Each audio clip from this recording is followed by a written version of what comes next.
ദൈവത്തിൻ്റെ വിലയേറിയ നാമം എന്നും എന്നേക്കും വാഴ്ത്തപ്പെടുമാറാകട്ടെ. വീണ്ടും വരുന്നവനായ കർത്താവായ യേശു ക്രിസ്തുവിൻ്റെ നിസ്തുല്യ നാമത്തിലുള്ളതായ സ്നേഹവന്ദനം എല്ലാവർക്കും അറിയിക്കുകയാണ്. കർത്താവായ യേശു ക്രിസ്തു വീണ്ടും നമുക്ക് ഈ ഒരു പ്രഭാതം കൂടെ ദൈവവചനവുമായിട്ടായിരിക്കാൻ സന്നദ്ധോർത്ത് ദൈവത്തെ സ്തുതിക്കുന്നു. ഈ ദിവസങ്ങളിൽ നാം പുറപ്പാട് പുസ്തകം 8-ാം അധ്യായമാണ് ചിന്തിച്ചുകൊണ്ട് ഇരിക്കുന്നത്. അതിൻ്റെ 15-ാമത്തെ വാക്യം വരെ കഴിഞ്ഞ ദിവസങ്ങളിൽ നാം ചിന്തിക്കുകയുണ്ടായി. ഈ 8-ാം അധ്യായത്തിൽ ദൈവം ചെയ്യുന്ന 2, 3, 4 ബാധകളാണ് നാം ഈ അധ്യായത്തിൽ കാണുന്നത്. ഒന്നാമത് നാം ഈ അധ്യായത്തിൽ കണ്ട ബാധയെന്ന് പറയുന്നത് ആ തവള മുഖാന്തരം അവർക്ക് ഉണ്ടായ പ്രയാസം.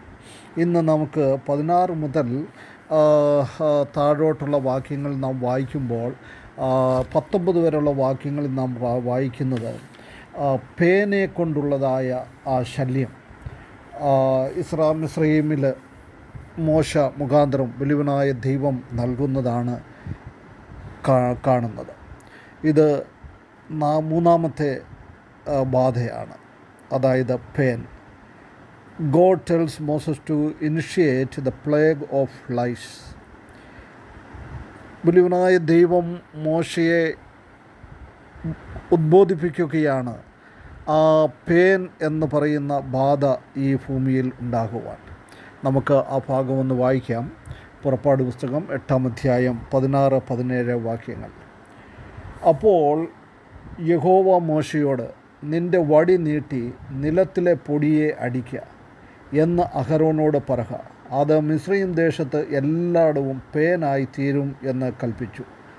അവൻ അങ്ങനെ ചെയ്തു. അഹരോൻ വടിയോടുകൂടെ കൈ നീട്ടി നിലത്തിലെ പൊടിയെ അടിച്ചു. അത് മനുഷ്യരുടെ മേലും മൃഗത്തിന്മേലും പേനായി തീർന്നു. മിസ്രയീം ദേശത്തെങ്ങും നിലത്തിലെ പൊടിയെല്ലാം പേനായി തീർന്നു. നോക്കുക, ദൈവത്തിൻ്റെ വലിയ ഒരു ബാധയാണ് ഇവിടെ നാം കാണുന്നത്.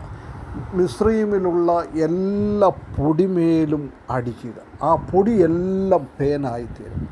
നമുക്കറിയാം, ബലിവനായ ദൈവം അബ്രഹാമിനെ വാഗ്ദത്തം കൊടുക്കുമ്പോൾ പറയുന്നത്, നിലത്തിലെ പൊടി പോലെ നിൻ്റെ സന്തതി ആയിത്തീരും. അപ്പോൾ നിലത്തിലെ പൊടി എന്ന് പറയുന്നതും ആകാശത്തിലെ നക്ഷത്രങ്ങളും അതുപോലെ തന്നെ കടൽക്കരയിലെ മണലും ഇതൊക്കെ ഒരുപോലെയാണ്. എണ്ണിത്തിട്ടപ്പെടാൻ വയ്യാത്ത രീതിയിൽ അസംഖ്യമായിരിക്കുന്നതാണ്. അപ്പോൾ അങ്ങനെയാണെങ്കിൽ ആ നിലത്തിലെ പൊടികളെല്ലാം കൂടെ എണ്ണുവാൻ പോലും വയ്യാത്ത രീതിയിലായിരിക്കുമ്പോൾ അതെല്ലാം കൂടെ പേനായി തീരുക എന്ന് പറയുന്നത് നമുക്ക് ചിന്തിക്കുവാൻ വയ്യാത്ത കാര്യമാണ്. ബാക്കി 2 കാര്യത്തിലും മോശയെ നേരത്തെ ഫറവോൻ്റെ ഭവനത്തിൽ അയച്ച്, ഫറവോന് ഇങ്ങനെയുള്ളതായ ഒരു ബാധ നിൻ്റെ മേൽ വരുവാനായിട്ട് പോകുകയാണ്, അതുകൊണ്ട് നീ മാനസാന്തരപ്പെടണം. 2 പ്രാവശ്യവും മാനസാന്തരപ്പെട്ടില്ല. തൻ്റെ ഹൃദയത്തെ അവൻ കഠിനപ്പെടുത്തി. അതുകൊണ്ട് ഈ 3-ാമത്തെ പ്രാവശ്യം എന്ന് പറയുന്നത് വലിയവനായ ദൈവം ഈ മോശ മുഖാന്തരമായിട്ട് ഫറവോനോട് അതിനെപ്പറ്റി ഒന്നും പറയാതെ, അനൗൺസ് ചെയ്യാതെ, അല്ലെങ്കിൽ അവനെ അതിനുവേണ്ടി സംസാരിക്കാതെ ഡയറക്റ്റ് ദൈവം ഈ ശിക്ഷ അവൻ്റെ മേൽ കൊടുക്കുകയാണ്. പ്രിയ വിശ്വാസികളെ, ഇത് നമുക്കും ഒരു പാഠമായിരിക്കട്ടെ. ദൈവം പലപ്പോഴും നമ്മുടെ തെറ്റുകളും കുറ്റങ്ങളും കണ്ട് നമ്മളോട് സംസാരിച്ചുകൊണ്ടിരിക്കും, നമ്മുടെ മനസാക്ഷിയോട് സംസാരിച്ചുകൊണ്ടിരിക്കും. എന്നാൽ അതിൽ നാം ചെവി കൊടുക്കാതെ മാനസാന്തരപ്പെടാതെ ജീവിച്ചാൽ വലിയവനായ ദൈവത്തിൻ്റെ അടുത്ത ശിക്ഷയെന്ന് പറയുന്നത്, അവൻ നമ്മളെ അറിയിക്കാതെ ദൈവം വലിയ ശിക്ഷ നമുക്ക് നൽകും. അതുകൊണ്ട് ദൈവത്തിൻ്റെ കരത്തിൽ നിന്ന് ആർക്കും മാറിപ്പോകുവാനായിട്ട് സാധിക്കുകയില്ല.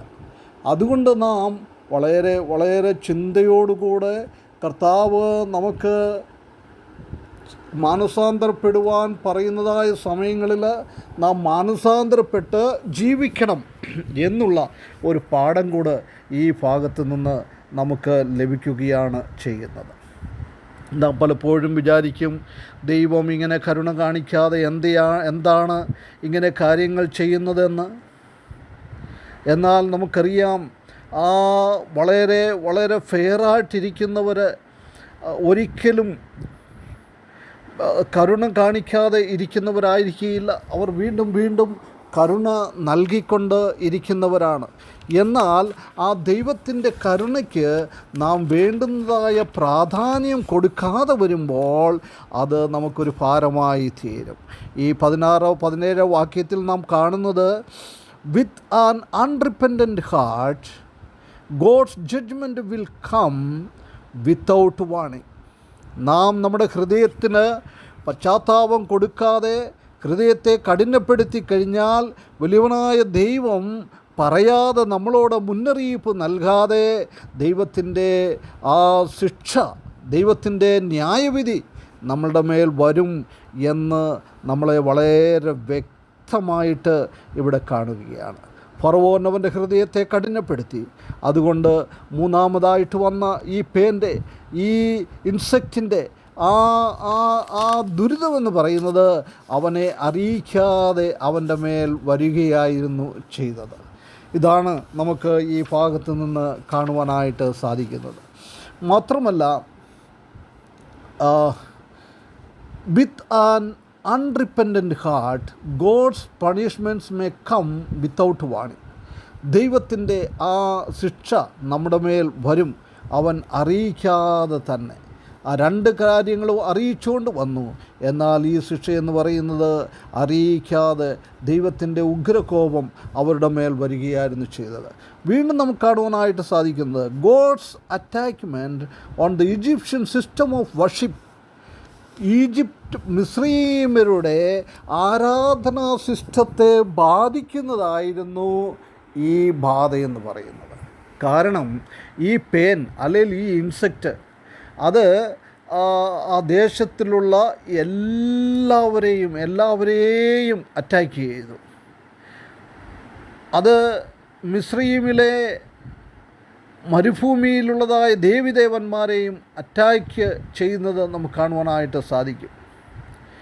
ഈ പ്ലേഗ് അല്ലെങ്കിൽ ഈ ബാധ, ഈ പേൻ മിസ്രൈമ്യ പൂജാരികളുടെ മേലും വന്നു. അവർക്ക് ഈ ഇൻസെക്റ്റിൻ്റെ പ്രഭാവം മുഖാന്തരമായിട്ട് അവർക്ക് ആരാധന ചെയ്യുവാനായിട്ട്, പൂജ ചെയ്യുവാനായിട്ട് സാധിക്കുന്നില്ല. കാരണമെന്ന് പറയുന്നത്, മിസ്രൈമ്യ പൂജാരികൾ വളരെ വളരെ വൃത്തിയോടുകൂടെയാണ് അവരുടെ ദേവീദേവന്മാരെ പൂജിക്കുന്നത്. വളരെ കുളിച്ച് വൃത്തിയായിട്ട്, ഒന്നും ശരീരത്തിലില്ലാതെ എല്ലാം മാലിന്യങ്ങളും മാറ്റിക്കളഞ്ഞ് അവർ പോകുന്നു ആരാധിക്കുവാൻ. എന്നാൽ ഇവിടെ ഈ പേനെല്ലാം കൂടെ വന്നു കഴിഞ്ഞപ്പോൾ അവർക്ക് ആരാധന ചെയ്യുവാൻ, അവരുടെ ദേവീദേവന്മാരെ ആരാധിക്കുവാനായിട്ട് സാധിച്ചില്ല. കാരണം അവരുടെ ശരീരം വൃത്തികേടാണ്. മാത്രമല്ല, ഇവർ ആ ബലിയൊക്കെ അർപ്പിക്കുവാനായിട്ട് മൃഗങ്ങളെ എടുക്കും. ആ മൃഗങ്ങളും കേടില്ലാത്തതും ശുദ്ധിയുള്ളതുമായിരിക്കണം. എന്നാൽ മൃഗങ്ങളെ നോക്കാൻ ചെന്നപ്പോൾ മൃഗങ്ങളുടെ മേലും പേനാണ്. അതുകൊണ്ട് ആ മൃഗത്തെ അവരുടെ ദേവീദേവന്മാർക്ക് അവർക്ക് അർപ്പിക്കുവാനായിട്ട് സാധിക്കുകയില്ല. ഇവിടെ നാം കാണുന്നത്, വലിയവനായ ദൈവത്തെ ആരാധിക്കുവാൻ ഇസ്രായേൽ മക്കളെ ഫറവോൻ തടസ്സപ്പെടുത്തിയപ്പോൾ ഫറവോനും തൻ്റെ പൂജാരികൾക്കും അവരുടെ ദേവന്മാരെ ആരാധിക്കുവാൻ സാധിക്കാത്ത രീതിയിലുള്ള ഒരു ബാധ അവരുടെ മേൽ വരുത്തി. നമ്മുടെ ദൈവത്തിൻ്റെ ശക്തി എത്രയോ ഉന്നതമാണ്. ദൈവത്തെ ആരാധിക്കുവാൻ തടസ്സപ്പെടുത്തിയപ്പോൾ അവരുടെ ആരാധനാ രീതികളെ തടസ്സപ്പെടുത്തിയ വലിയവനായ ദൈവം ഇന്ന് നമ്മളെയും നമ്മുടെ ആരാധനാ രീതികൾ തടസ്സപ്പെടുത്തുവാൻ അനേകർ പരിശ്രമിക്കുന്നുണ്ട്. എന്നാൽ ഈ ഫറവോനോട് ഇടപെട്ട, മിസ്രൈമിനോട് ഇടപെട്ട ദൈവം ജീവിക്കുന്നു.